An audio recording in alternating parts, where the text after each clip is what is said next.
Oh, Kev. Mark Brown, what's Oh, up, what's up with it, bro? Kev? All right, all Yeah, right. Got the Q man, dog in good the seeing you, house. man. What's up? How you doing, Kev? Nothing. How's it going today? What's going all right, brother? Can't complain, can't complain. Putting in a Mhm. little work, from home, but doing my thing. How you doing, bro? Man, hanging in there. Friday, San Diego. Man, the weather's really nice, but got to stick around the house a little bit. Wait, are you in San Diego? Yeah, I moved to San Diego. Damn, almost 4 years now. Are you serious? I Yeah, didn't even man. know that, bro. So I left 4 years ago. It was 2020. Yeah, so 2016. 2016. I was living in Alameda. We're in Alameda. Right, when my kids were little. Remember our kids playing that tournament together? Right. That's why I last saw you was the basketball tournament out in Alameda. Yep. And so I was coaching still Wow. there. But I moved to San Diego 4 years ago. It's been great, man. It's a pretty nice place to live. I wish I would have known, bro. I was just down there President's Weekend. Oh, yeah, you were just here. I came down for a conference for work. I was chilling in San Diego. I didn't know anybody, so I was just chilling at the hotel. Well, now you do know somebody.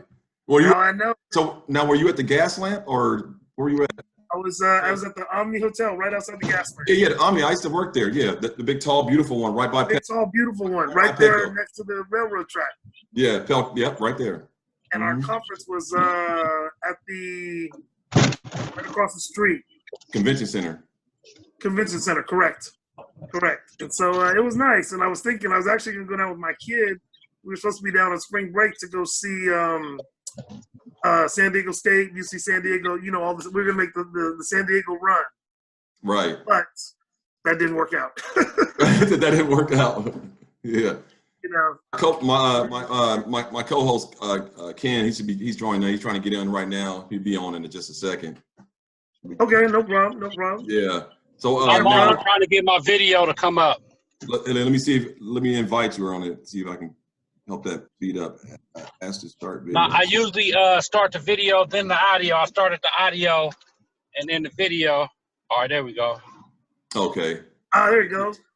Hey, Ken, this is my good friend of mine, Kevin Allen. Hey, what's happening, Kevin? How you doing? Yeah, what's going on, bro? How you doing? Good meeting you, man. Yeah, good meeting you too. It says James, but he go by Kev with us. Oh yeah, I usually change that. I forgot to change it. That's my legal first name. Yeah, so Kev, man, me and Ken, we trying to do this show, man, and I spoke to you earlier about what it's based on, and we've been getting some good people on here, just sharing stories, and we just want you to relax and have fun, man. You're a good person. That's why I asked you on. I appreciate you taking this time out. I know it's not easy being in the legal system and everything, being a lawyer and all that kind of stuff. So I really appreciate it. So welcome to the glue, Kev. Welcome to the glue. The glue. Yeah. I love it, bro. Thanks for having me. I love it. Hey, Ken, I want you to be safe, man. I know you on the highway right now. Yeah, I was trying to get up to this spot because I've been in the house. So today I just was like, I'm gonna go up to the spot in the hills and do it for there. But we had a time change earlier, so I was letting my drone battery charge up because after we done filming, I was gonna practice flying my drone. So I'm just heading up a few blocks from where I was at up into the hills. So I'll be stationary in a second, but yeah, I'm being safe. I just want you to be safe. That's all. Yeah, that'll be our first ever a podcast of a fool drop off a cliff.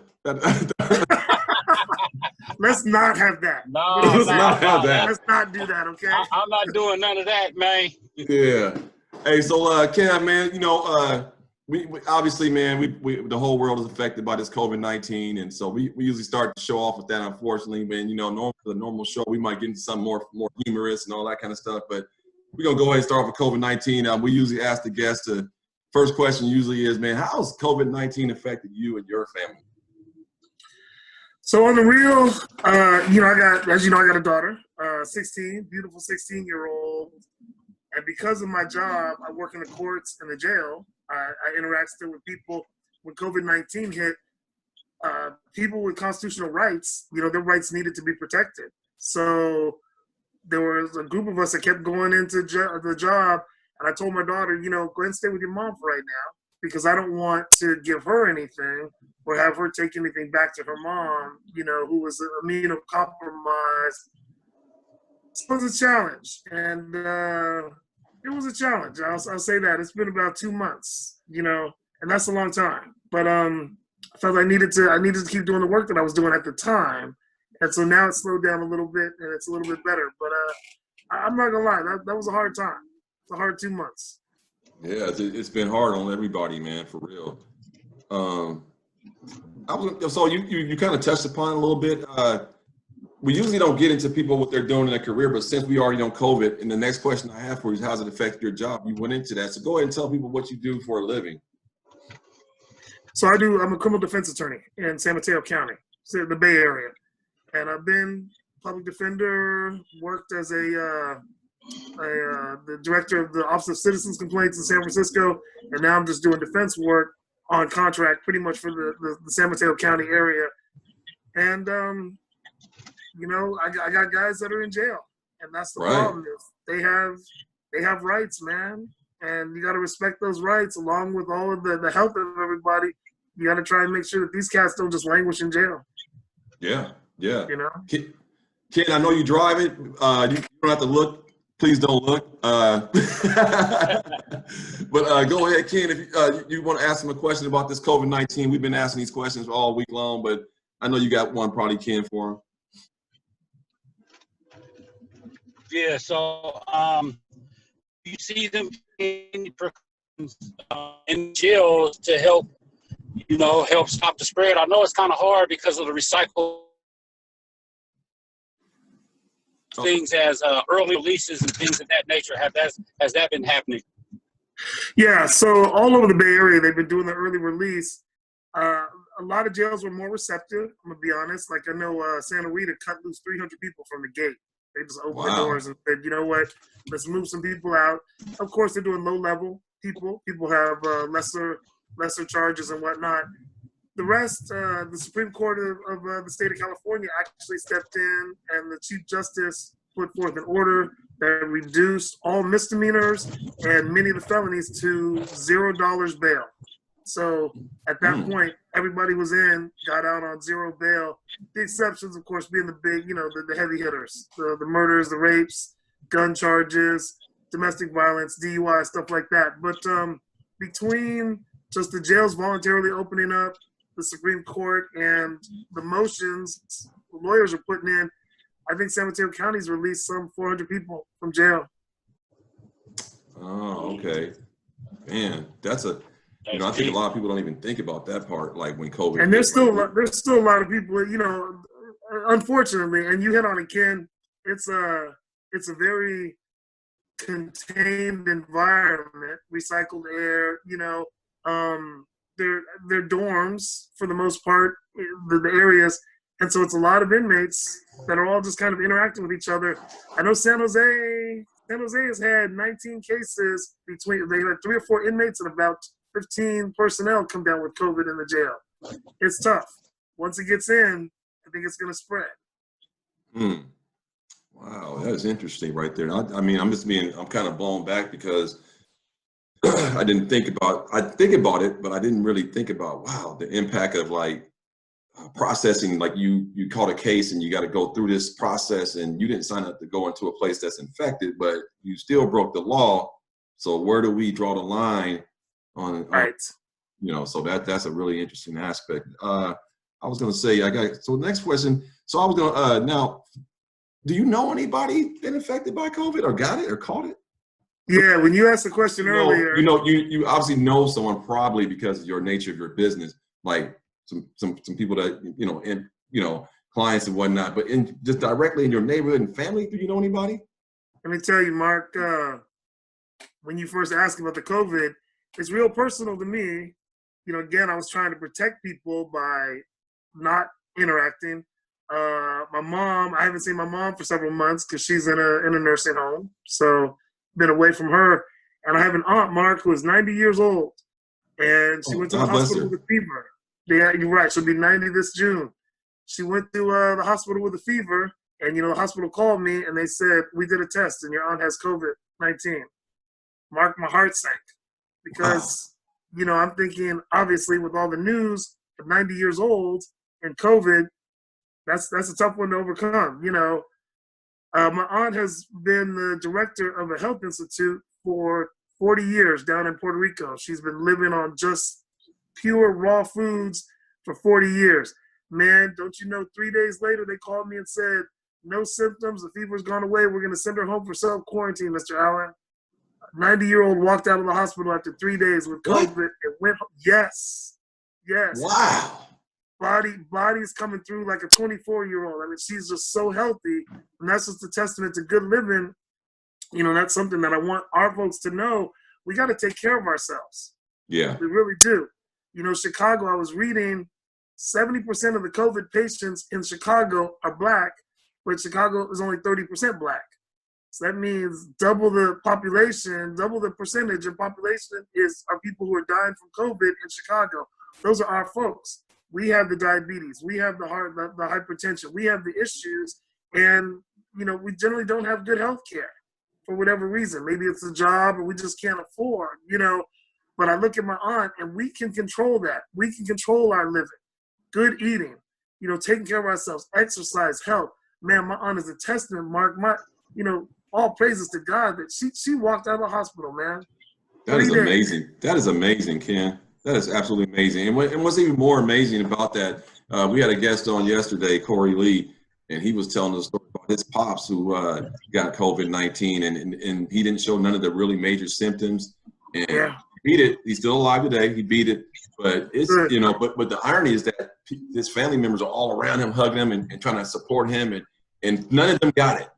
Right. So, no face mask, no gloves. Right. You know, they going down. They going down with the plane. They like, I don't care. This is my dad. And so his sister, he wasn't there because it was a no travel restriction. So he's stuck in San Diego. And his sister's in Georgia, and they out there handling with this issue. And so there was no PPE, nothing, just, you know, whatever, feeding him and all that stuff. And none of them got it. Hey, all praises. You know, it is. Yeah. And that's the thing with this COVID is it doesn't discriminate, brother. You know, it's haphazard. We don't know how it's going to hit. We really, really all need to take this thing extremely serious. Extremely serious. You know? Right. Absolutely. And like I said, especially within our community, because, you know, we like to have fun. We like to have a little smoke here, a little drink here. You know, we like to eat our fried foods and whatnot. But again, my aunt, she is a testament, man. Good, healthy living pays off. Yeah. Ken, I know we lost you for a second. He was just basically, Kevin was sharing a story about his old and got COVID-19, and it was looking pretty bad, and she pulled through. He was also talking about the city of Chicago has 70% of their cases. You said, Kevin, Chicago. 70% of the people who passed away in Chicago were Black, but only 30% of the population is Black. So it's hitting our communities extremely hard. Extremely hard. Yeah. I'm not familiar with Chicago. I mean, I've heard it's kind of like Oakland, but do you think it's because, you know, when I ride through the hoods in Oakland, I see no mask, no separation, people out like business as usual. Do you think that's part of the blame for it? I think that's part of it, and I'm with you, Ken. You know, I don't know if you heard, the lake is being shut down this weekend. They're not allowing people to park around the lake because people were out congregating. It's one thing to go exercise, but people have gotten it in their mind, oh, this is over. We're done. You know, but I think the bigger contributing factors are just general health care, and that's a problem within our community. You know, we don't have. I know so many people who are running with no health care because they can't afford it. Their job doesn't provide it. And if you think about it, diabetes runs very high. Hypertension runs very high. You know, heart disease runs very high within our community. Those are all contributing factors. And it's things that we have to take seriously. Yeah. Well, one thing about the lake, because the banks over there have been having the shortest line. So I've passed by like on a Saturday, and it was festival at the Lake-ish. It was food trucks out there. Every park taken up, people parking in the middle of the road. And I was blown away, like, whoa, like, this how y'all choosing to get down? Yeah. And I hurried up and got out of there, because if it's airborne, I didn't want no parts of that. Right, and like you mentioned, no masks, people running around. I saw people fighting. With the sparring, with the boxing thing, sweat falling, and I'm with everybody having a good time. I saw a whole congregation of brothers sitting on their bikes, smoking a little bit, passing. I'm thinking, come on now. Yeah, I'm a smoker. I smoke marijuana, and Yeah, I've been smoking by myself. I don't smoke with nobody right now. Even my closest friends, they like, and I'm like, nah, I got one. Like, I got this right here. Right. Because I'm scared of the unknown. So I'd rather err in caution. Right. Right. No pass. Absolutely. Absolutely. No pass. So with that being said, just to let you guys know, down here in San Diego, there's been some really tough restrictions out here, seeing how it's a tourist area, first of all. So the area down here from Imperial Beach all the way up to, you can go off to Oceanside if you want to, it's all shut down. LA County shut down, Orange County shut down. However, LA County is completely shut down. Orange County is open only for what you said earlier about if you're going to go to the beach, you have to go into the water and surf, boogie board. Right. But you cannot sit on the beach. Right. So no beach chairs are allowed, no umbrellas are allowed. Because it's irritating some people because they don't want to like buy into the system. But for the people who are actually trying to I'm gonna cut through the chase, man. I'm kind of like tired of all these fake triathletes all of a sudden. Before COVID, man, I would go down to Mission Beach, South Mission Beach, shoot my little jumpers, work out, ride on my little scooter, whatever I'm doing. Yeah. And I had a whole thing to myself. Yeah. Now, after COVID, I'm seeing people that, man, where you been all year? Yeah. Want to be outside. Right. I'm finding out neighbors got dogs. I didn't even know you had a dog. Yeah. You walking this damn dog every day without a mask. So some people are taking advantage of it. I'm seeing people like trying to make excuses not to go back to work. I don't know, it's unsafe. But when I look on your Facebook, you chilling and grilling. You don't look like you're nervous. So it's kind of it's going a lot of ways, man. It's going a lot of ways.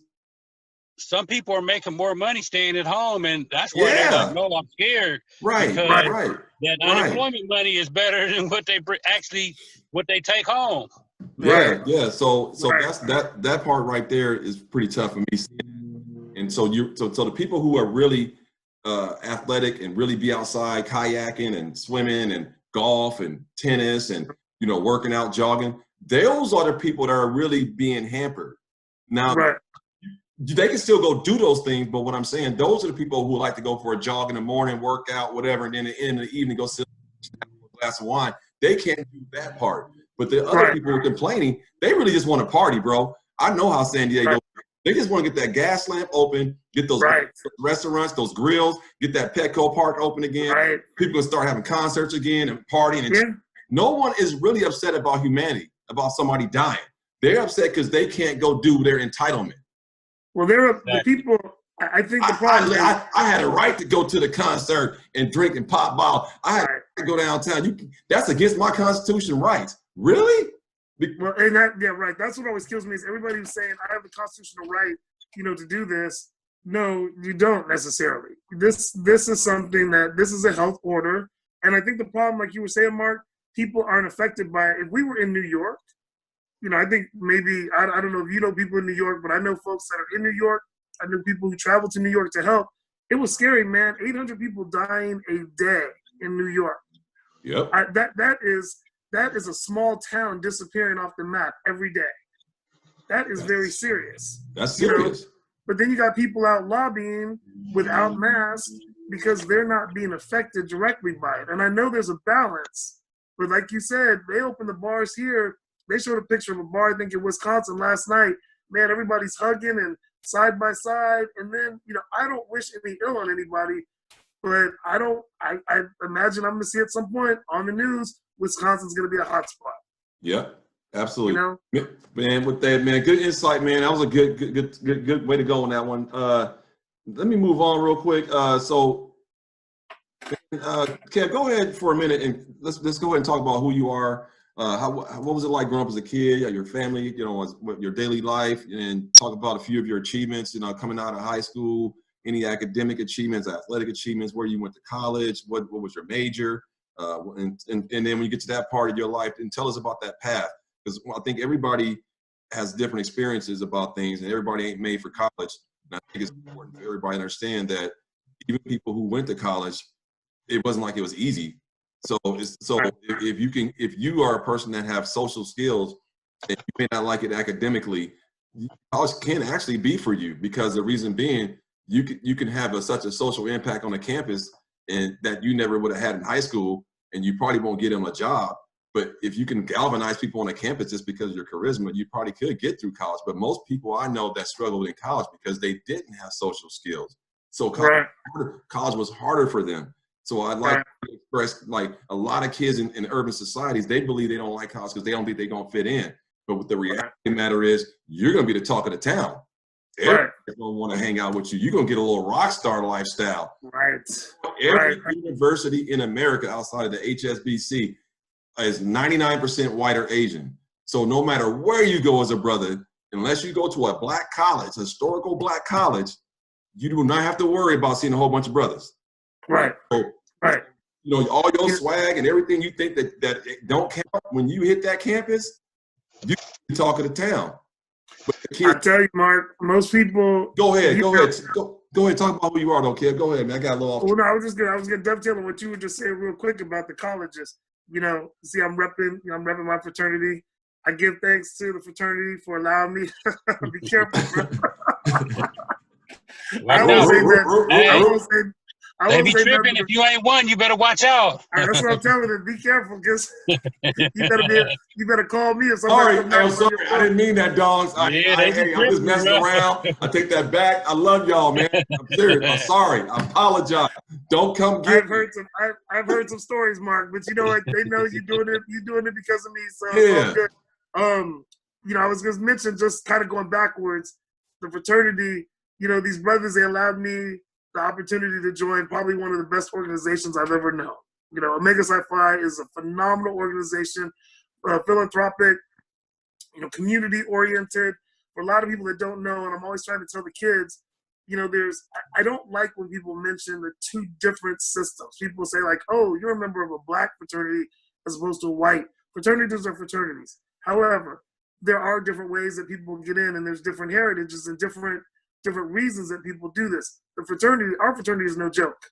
When you pledge Q, Omega Psi Phi, or Alpha Phi Alpha, or Kappa Alpha Psi, or even the females, Delta Sigma Theta, any of the female sororities, the Divine Nine, it's serious. It's serious. I mean, there is a commitment to your community. If you don't have that, I don't care how much swag you got. I don't care how cool you think you are. You're not getting in. On the other side, once you're in, it's work. It's work. I'm always Omega Psi Phi. Whatever I do, people are going to know that's a Q dog. That's a bruh. So if I'm out wrecking, knocking stuff over, jumping around, people recognize that's a Q. That might not be the best thing. If I'm out doing good in the community, same thing. But on the yard, to go with what you said there, Mark, it's nice being a Q dog on the yard. Because people know the purple and gold, and like you do, people want to throw it up. Everybody wants to try their bark. Atomic Dog comes on, man. The floor clears. It's just when the dog comes in, and I've seen bros putting in work, talking, jibbing, trying to get some, off to the side. They might spend a whole evening jibbing. Atomic Dog comes on, they're gone. Over. Right to the floor. Right to the floor. You gotta come and set it out, So you're right. Q Dogs is kind of rowdy too. So here's my philosophy. When they started, the alphas came first. I always give the alphas theirs. They were the first ones on the yard, modeled after the very business-like, that was their thing. Kappa Alpha Psi came. They tended to lean towards, as you all know, within the race, we have dark light issues. We have, the Kappa Alpha Psi, they got the prettier, nicer. I know somebody will watch this and disagree, but they got that crew. The Qs everybody back then who was in college was about something. If you were a brother going to school back then, you were in school for a reason. It's not like now sometimes people go so they can play the bones in the cafeteria, and chill. So the Qs, our founding fathers, were all about business. But they didn't have there was no pretense. We didn't have an image to uphold. We had an image to uphold as Black men and strong Black men and community leaders, but we took tall, short, fat, thin, dark, light. And so the bros looked at it like, we're here. We don't need to look this way or act this way. We need to represent. And while representing, we can also be out. And the bros are OWT out.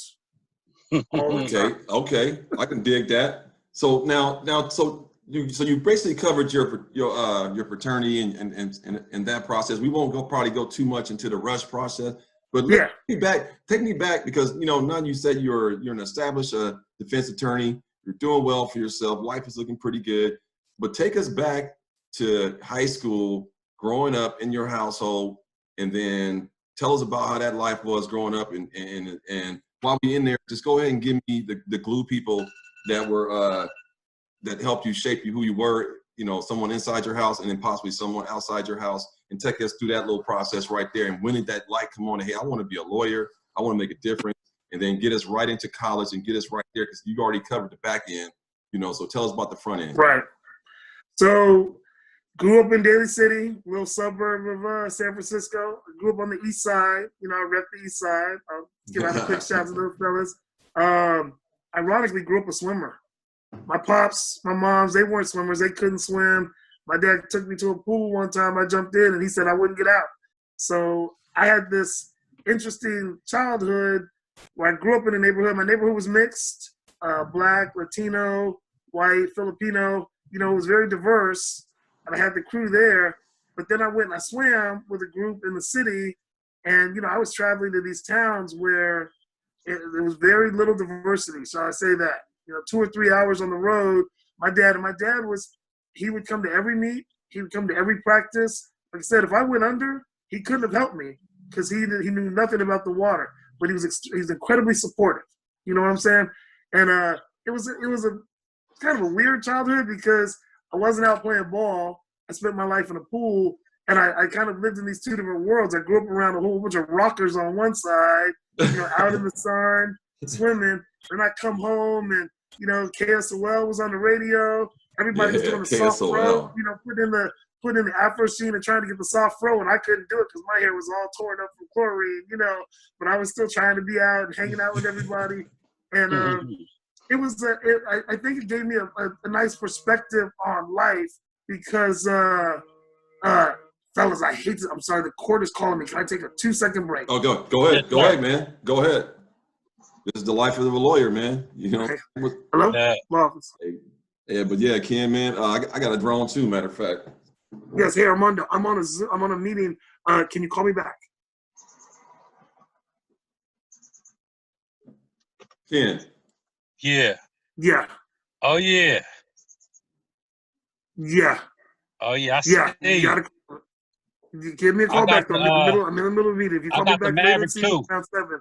That's really okay. Okay, thank you. Come to my screen. Sorry about that, fellas. No problem. So, it's one of these things that it was an interesting childhood because it was a diverse childhood. I grew up listening to AC/DC and Cameo. I knew and in the Bay Area, Kim might be younger, so he might not remember this. If he's from the Bay Area, we had a station called KFRC. KFRC played everything. You could go from Cameo to Sugar Hill to AC/DC to Waylon Jennings, and they had contests. It was fun. So that was my life was spent kind of on the run, interacting with all these different individuals as a youngster. So I thought I had a very balanced childhood. I had the kind of childhood a lot of people talk about. We didn't have a lot of money, but I didn't really realize that. I didn't know we were fine. I mean, I always had food. My aunt, she's kind of the big mama. She always provided. There was always food on the table. It might be beans and rice. My dad could name every bean out there. We had lima beans some nights, black eyed peas some nights, pinto beans some nights, but it was always good, you know? And again, I didn't know any better at the time because in my neighborhood, everybody was in the same situation. Now we would travel places and, you know, we'd see big houses, big cars. I'd swim against kids. And as you can imagine, I heard more times about feces floating when I was in the water, you know, people would say, you know, oh, you know, you gotta float, you gotta move fast because you can't float because just all these stereotypes about black folks or whatever. But people would say, don't talk, shut them up. So I would hit the water and swim, you know. And my swimmer, I swam with one of the baddest girls out there, Carolyn Douglas. I'm not sure what happened to Carolyn. Back in the 1970s, I thought she was going to the Olympics. Black girl swam out of San Francisco, and people always believed blacks couldn't swim. Carolyn was phenomenal, you know. And our coach, Bob Atkins, rest his soul, he passed about 10 years ago. Bob brought kids together from the inner city. He had a swim team that was so diverse, and I think we represented everybody from Asian, Black, Latino, white, you know, Arabic, everyone on this team. We would travel to these towns. We'd go to Mendocino, Ukiah, places that just didn't have that diversity, and we were representing, you know, and we were learning about each other. I mentioned my dad, great dad to me, not so great probably in the household. He was an alcoholic, unfortunately, but brilliant man. And I mentioned this, Mark, because you asked about, you know, people always ask, how'd you learn to become a lawyer? What you know, how'd you do this? My dad wasn't a lawyer. He worked jobs here and there. He worked from uni. He would keep a job, you know, for a while. Usually the alcoholism was kind of a crutch, but amazing mind. He would help kids in the community. He wrote a letter for a cat and got him out of the Marines on a conscientious objection standpoint. My dad wrote the letter for him, and the Marines let him go. You know, and it's stuff like that. And people in the community respected my dad. And so the story I like to tell, and I'm gonna keep it real short. I don't know if you remember hand-me-downs. You know, you wear clothes that people give down. A little bit. So my jeans, my dad would wear them. My shirts, my dad would wear them, you know, because they get a little hole or something, and I'd be like, oh, I don't want to wear this. And so he would take it. So I was at the house one day, sitting outside. My buddy was there, Latino cat. I'm on the porch with my dog, and a cop pulls up and parks in front of the house. He's parked the wrong way, and he's inquiring, what are we all about? My buddy's playing the role. Oh, you know, we're doing everything we're supposed to. We're good, sir. You know, everything is good. He says, who's this? He says, my friend. He says, he lives here? And I said, no. I said, I saw this big mean dog, and I thought I'd come up here and see if he'd bite me. I was in slippers and everything, you know. He said, you got kind of a smart mouth. I said, I got a lot of me is smart, bro. I said, I go to school. I learn, you know. So we were starting to engage, and I was mouthing off. And the door went up, and my dad comes out of the garage, and he's kind of shuffling, and he was kind of scratching his head, and he was speaking in that tone like, boss, everything good, boss? Everything okay? And I didn't recognize why he was doing this. And, you know, he said, sir, did my boy do something? Cop was like, no, I just want to check them and make sure they're being good, they're behaving, whatever. And I didn't realize my dad was giving him opportunities to just back off. And the guy just kept, no, I just, sir, you know, your son, he's got a little mouth on him. I just want to make sure this and this, whatever. And then my dad flipped. And he started rattling off all the codes. You know, you're parked in front of my driveway here. You're blocking my driveway. You're on the wrong side of the street. You're in front of the fire hydrant here. I don't understand why. And he just rattled. Wow. And the officer stunned. You know, my buddy was just kind of looking over in just awe. And I'm just filling with pride. I'm happy because this is the dad I know. And the officer just apologized profusely. I'm really sorry. But, you know, sir, my dad was talking about a house where people were partying up the street. You don't go there. The people are deaf. The kids are out of control. Why don't you go, you know, do your business? Cop jumped in the car, took off. At this point, my friends had gathered around. People would come from all, you know, they were hanging out down the street at my other buddy's house. Everybody was applauding, cheering. Hey, Mr. Allen. We quieted everybody down. No. Don't applaud. He said, you guys got to understand. He said, the law is a tool, like a hammer or anything else. It's good, it's bad. It just depends on the person who's wielding it. He said, I'm trying to look out for you all, but you all need to educate yourselves and look out for each other. That's what you need to do out here. He said, the law will not be used against you if you understand the law. People cheering, I walk over, and he pulled me aside, and he said, you know what? This is why you're in school, so you can protect yourself. And he said, and maybe if you get smart enough if you go out here and work hard enough, you might actually be able to help some of these cats out here. And at 15, I became an intern at the public defender's office in San Francisco, and my path was set. Mm. That's what got me in. That moment right there, I remember it. It's burned, engraved in my mind, man. That moment right there. That's amazing, man. I didn't even know that, man. You know, maybe everybody may not notice. I know Kevin. You know, I got a little history with him. I never knew that story, but when we were hanging out, we weren't even that deep, though. Well, you probably are a little bit deep, but we didn't have those kind of conversations, man. That is an amazing story, Kevin. Right. It's a story, and you know, the whole thing is he never pushed me to go to law school. He never pushed me. He was explaining to the neighborhood. He was looking out for those cats in the neighborhood. You know, I had a lot of G's in the neighborhood. You know, young cats and old cats are out there, and the people just want to have fun and do whatever. And his thing was protect yourselves. And so he was probably the biggest influence. Like I said, you know, on the flip side, alcoholic and never fully reached his own potential. But I just made sure watching him and remembering what he said every day. You know, it's in my mind. I hear his words saying, "Go out there, watch out for your friends, protect these people on the street." And that's why the frat. That's why I wound up going to college, man. Because I was set at that point. I used to drive by on the freeway. We would drive by San Francisco City Hall of Justice with the public defender's office. I'd make cats turn down the radio, take off the hat, because I was gonna be there one day.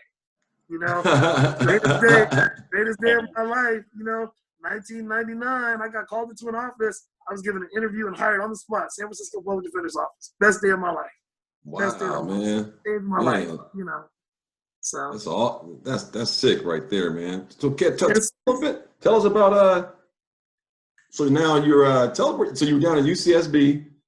So now you're out of high school, now you're down in college. So what's going on now? Now you're on your path. So you graduate, obviously, now law school. Tell us about that process, how hard it is to get up in there, and what was the decision making on where you're going to go to grad school for law school, and passing your bar exam. You know, I don't know much about law, but I do realize that I believe New York bar and California bar are the two of the hardest bars to pass in the nation. They claim, yeah. They claim. Like having that rep. I don't know. I haven't taken all the bars, so I don't know. But yeah, they say that. Okay, so tell us about that process. What goes on in there? How you know what you're gonna do? Navigate us through that. Well, yeah, you may remember, Mark. I don't know if you remember back in 1990, January 1990. We were at school. We had just come back from Christmas break, and my father passed away. So I came home. I remember it was yesterday. Tough time. And you know, my friends, I owe all my friends because you went home. Not to back up. Yeah. 1 second. You went home with Aries. Didn't they escort you back home, Aries? No, so that morning I got a call from my mom, who never would call early in the morning. She was always working. I kind of knew what the call was about when I heard her voice on the machine. I called my frat brother. I called my Sans, my ace, my dog, Jay Garrett. You know, Jay was asleep. Called the frat house. I was just letting people know I gotta go. I'm leaving. I was torn up. I was a wreck. Aries, my roommate, was there with me. I ran to the beach. I just ran out of the house, ran to the beach. You know, added a little salt to the ocean. And I came back. You know, Reese was there, but I called Jay, and Jay said, "Okay, man, just come by the house." I said, "Man, I gotta go." He was like, "Come by the house." I was like, "I gotta go." He's like, "Dog, just come by the house." At 7:00 in the morning, on a random Tuesday, I think it was, I rolled by the frat house. He was sitting on the porch with his head down, asleep. He got up, he got in the car, he put his head back down. He was like, "Let's go." And he drove all the way to San Francisco with me without a word. He just jumped in the car. He was like, "I'm coming with you." And he made sure I could make the drive home. He didn't have a bag. He didn't have anything. He just jumped in the car. So, I come home, and that's changing my path a little bit because now I got to consider my moms. And, I'm about to graduate. I'm a senior. Moms, bless mom. She called my friends down in Santa Barbara, and she said, he needs to finish. Between her and my grandma, who's a strong Delta in Arkansas, Ernestine Whiteside is, woo, that woman, all, praise to her. She is the rock of our family. She got together with my mom, and they called people and said, talk him back into school. He needs to come back down. He's too close. So I came back, finished up, graduated with all the support of all, you and Chief and Mayo, and Reese and Bo and Goob and all my Tommy, Mandy, Joe, everybody. Tommy, Mandy, and Joe Ars Mendez, everybody. And I thought about it. I needed to take a little time. So I had to come home. I came home. I worked a bit. I needed some perspective. But I always kept the mindset. And I tell people this. I think it's good to have life experience.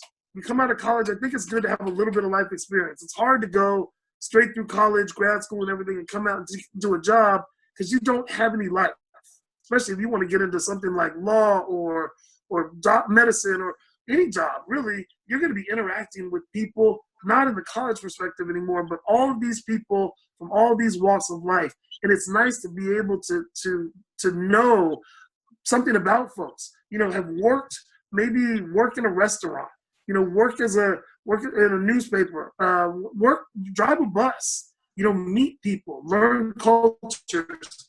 So I took several years, and then I was going to go back. I applied to different schools. I got into, I was Pepperdine. I thought about going back down to the beach to Malibu, but I thought, yeah, Santa Barbara was a challenge. It was hard focusing in Santa Barbara. And then Golden Gate City sent me a letter and said, we'll take you right now. And I went. And, there was four of us, five. I think there was 5 blacks in Golden Gate, class of probably 60 or 70 of us, maybe. I remember I graduated with 2 other cats. It was very funny. We were the first 3, and then that was it, almost until the very end. We came right out the gate. I remember it was Carl Adams Dumas, Leon Ainer, Kev Allen. I know everybody was looking like, whoa, this school is super diverse. And then it dried up. Yeah. But, wow. But, there were some other cats that good people, and they didn't make it. And it was hard to see that because there weren't that many of us anyway. And to see them actually not make it through was hard because we were fairly tight. We all tried to help each other out. We all, we work with everybody. Law school is no joke, just like med school and everything else. It's difficult. It's challenging. It's meant to challenge you, but it's doable. It's very doable. Somebody told me once, a black lawyer told me when I was in high school, you don't do something every day, you're not going to make it. I don't think that's the case. I think you can go out, play ball, have fun, be social, interact. You can do that, but you have to keep focus. It's not like you don't have to sacrifice your life. I always tell kids, go to college and get a good grade. Take something that you enjoy because law school is going to break you down and rebuild you anyway in their image. So they don't need you to take poli-sci. They don't need you to take any kind of a pre-law. You could take art, you could take history, you could take math, take whatever, get the grades to get into school, and then focus. That's what it was all about, man. That's really what it was all about. That's amazing. KP, you got any questions for Kevin on that? Kev, earlier you said you was from East Side Daly City. So what's the other parts of Daly City? Because I'm from the Bay, I'm from the Oakland, and when I think Daly City, I just think Daly City. So explain that a little bit for me. So Daly City ain't that big. It really isn't. But it's really cut into the east side, which is right there in border San Francisco, and then the west side, which really starts the peninsula. And the east side, San Francisco's got the Muni bus, and there's a bus that runs the whole length of San Francisco Mission Street. It's called the 14 Mission. I used to call it the 14 Mission Impossible because it was just a rough bus to be on, and it emptied out on the east side of Daly City. So we always had characters. We had people. The east side was kind of the salt of the earth side, shall I say. It was probably the more diverse side. And then the west side was old school. There's a place, Westlake Joe's, great restaurant. They just redid it a couple of years ago, Italian restaurant, but there were a lot of older Italians in Daly City. There were 2 high schools, Jefferson High School, Westmore High School. Jefferson was the one that was supposed to be a little tougher. Westmore was a school that was a little easier, and a little bit less diverse. So that's what I talk about. I came from the side where there was a little bit more flavor, that's all. Okay. All right. Where'd you come from in Oakland, bro? What's that? Where were you in Oakland? I was in North Oakland. I'm from Bushrod, North Oakland. Oh, you from North Oakland? Okay. Yeah. Okay. My uncle was over by McClymonds High School. Okay, yeah, that's West Oakland. Yeah, yeah. But you know, my auntie, she worked at for the city of Oakland, and she worked at parks, the Infirmary, Okay. Arroyo, Manzanita. So I was all over Oakland, Berkeley. I was everywhere. Right. My uncle, who's also a Omega, he was an executive in the Boys Club. So I used to come over to San Francisco and do a lot of stuff at the Boys Club too. So Joe Marshall? No, Pelton Stewart Pitts. Okay, I don't think I know him. Yeah, he older than our bracket. Okay. But he was which boys club? Columbia Park or Bayview? Don't give me the line.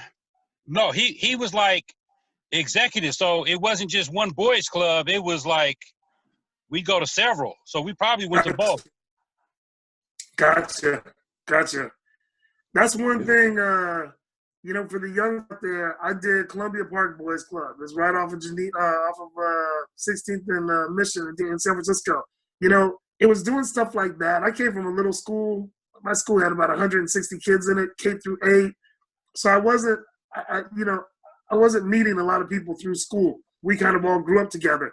But doing things like Columbia Park Boys Club, going over to, I get my hair cut over in Lakeview. I don't know if y'all familiar with Lakeview. You know, I go over to Reno's, I go over to Furloughs. You know, just being in the community, I can't stress enough how that builds character.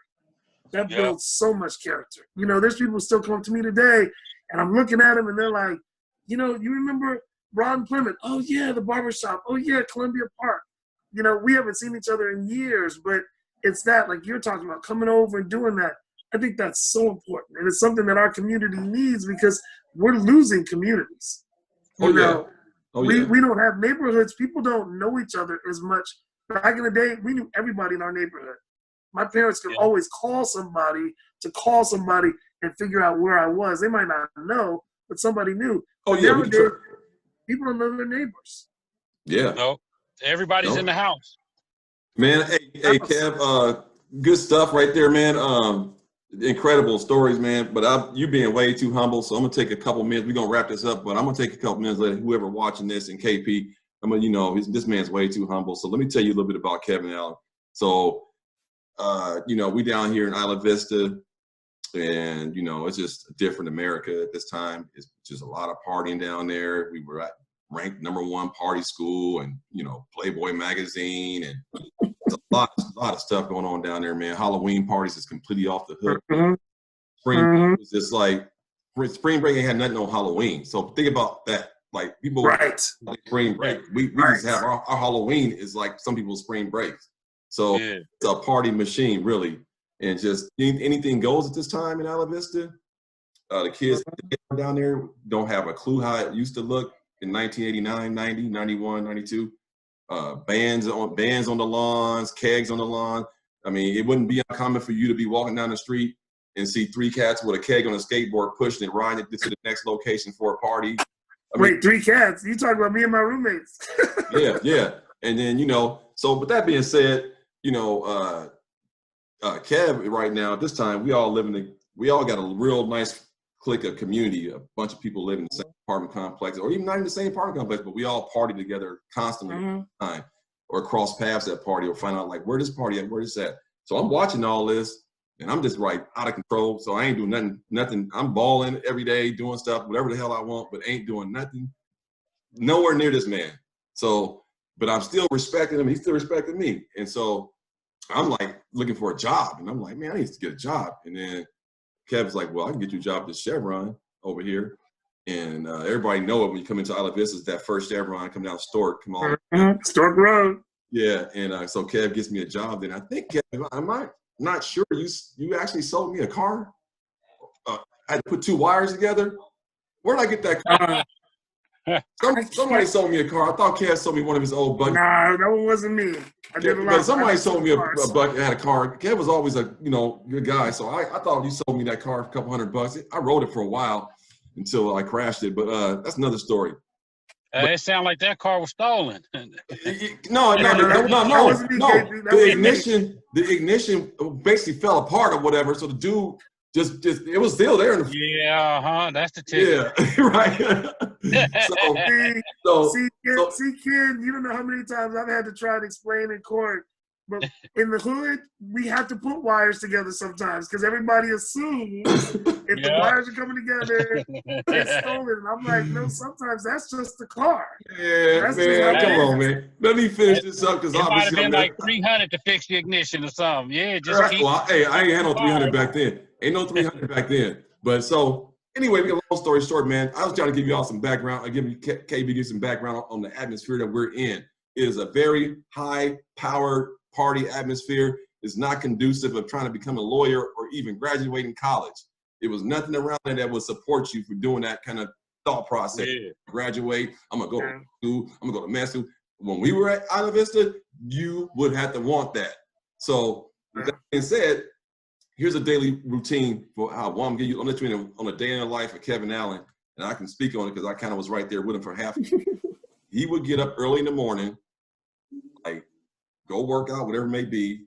Him and Aries run, whatever they do their thing. Then start bugging us to meet them at the court. We go on the ball. Get up. We go on the ball. Come on, Brown. Come on, everybody. So then everybody can go down to the Thunderdome, go play basketball. We play hard though, like the old gym. We went to the old gym. 4 hours balling all day. Then we go back. My crew. We go back, get our 40s, drink, party, do what we do. Kev joins in with it, party, drinking everything else. But guess how it all changes? Right when we get to the apex of partying that night, 9, 10, 11, midnight, 1 a.m., this man, no, back up, 10, 11 o'clock, Kev's 10, 11. Oh, I got to go. Where you got to go? Oh, I got to go to work. He worked the graveyard shift at the freaking Chevron. So he in the graveyard shift, partied, and told you already played hoop, ball, ate, drank, everything. Now you go to the Chevron, he got his law books out and everything, studying, staying awake the whole night. Repeat that times 7, and then add in all those classes, all those courses, financial burden and stress, and then losing your dad, and still somehow always have a smile on your face, always willing to help out anybody, me particularly, always saying words in the curtain, Brown, you need to stop messing around and get your grades together, and man, you can do anything you want in life. Hey, all right, Kev, I got you, man, whatever. And still doing all that, but still having all that pressure. And I knew how hard it was at UCSB, and he was a big, giant leader inside of the Omega Psi Phi fraternity. So with that being said, he was leading all kind of groups and factions, KP, man. He's a real soldier, man. And so when he graduated and went through all that stuff with his dad, our whole complex and everybody was there for him. But he was a good dude, and he worked hard for that, man. That was a hard process. But he's right. He proved to us that you can party and do all you want, man, but you better make sure you keep your eye on the prize and remember why you in there. And that's the part I took from Kevin, was that don't let nobody tell you can't have fun and do stuff and whatever you want to do, but don't ever sacrifice the work that is ahead of you. You have to still do your work. You can party all you want, but you just got to still go to work. And when all these docudramas and all these people that are, they use mama mentality and, he was a fearless leader and just wouldn't grind. They talk about Michael Jordan, smoking and partying all night, then get up and go to the gym for 4 hours and then drop 50 on you. That was our Jordan. Jordan. Everybody got to Jordan. That was our Jordan. I don't know about. No, man, no. Because wait a minute, hold on. Wait a minute, Kev. Michael Jordan ain't got no law degree. Michael Jordan signed one of the worst contracts in NBA history. Yeah, but Jordan played ball because you wouldn't have signed that contract. He played ball because he loved playing ball, and that's what I would tell anybody is do something. As you can get from my story, I loved what I did. I fell in love with the law early, and it was really more just, like I said, being able to interact with people. As you can tell, it's all about interacting. Yeah, but Kev, what I want to highlight is that you are very successful, but your process, you never shitted on nobody, dude. You was always kind and nice and I appreciate it. And loyal and all those things. So people think you only can win and be driven one way. I'm just trying to highlight that you were driven and determined and never lost sight of that big picture. But at the same time, if you just walked up, you wouldn't even know. You'd just be like, man, this dude partying, dancing, and doing all this stuff, and they don't know that you got this big goal still right there in front of you. So I'm sure there's a female or two out there who may tell you that, maybe I wasn't the nicest cat. Yeah. somebody whose feelings were broke, you know. So, but I appreciate that, Mark. You know, Mark, we all had a good crew, and what you guys are putting together here, I think is so important because I to you to this day, I coach a mock trial team. Most people don't even know what mock trial is. It's high schoolers pretending to be lawyers. They get given a case, you know, and they study the case. They go up against other people. I love working with them. I love going and talking to classes. I was telling Mark this, and I know you guys got to go. I was telling Mark this, you know, I like talking to people because people, their eyes, you know, people want to be the next Jordan. They want to be the next Oprah. They want to be, you know, but you got to work to get there. And with my kids, I'm telling them all the time. That's why I say keep the focus. When I used to go talk to kids, people would look at me and they'd say, wait, you wore Red Wings? You wore kids? You know, I'm not trying to do that. Those are sacrifices I had to make, though. That's the stuff I did. You know, like I said, we didn't know I didn't know we didn't have money. I mean, my parents sacrificed a lot for me. When I work with these kids and I look at these kids try hard. You know, we've got 3 kids, public school. I've got 3 kids from 3 different years that have gone to Harvard from the public school over here where I coach. I'm just coaching the mock trial team. They're studying on their own.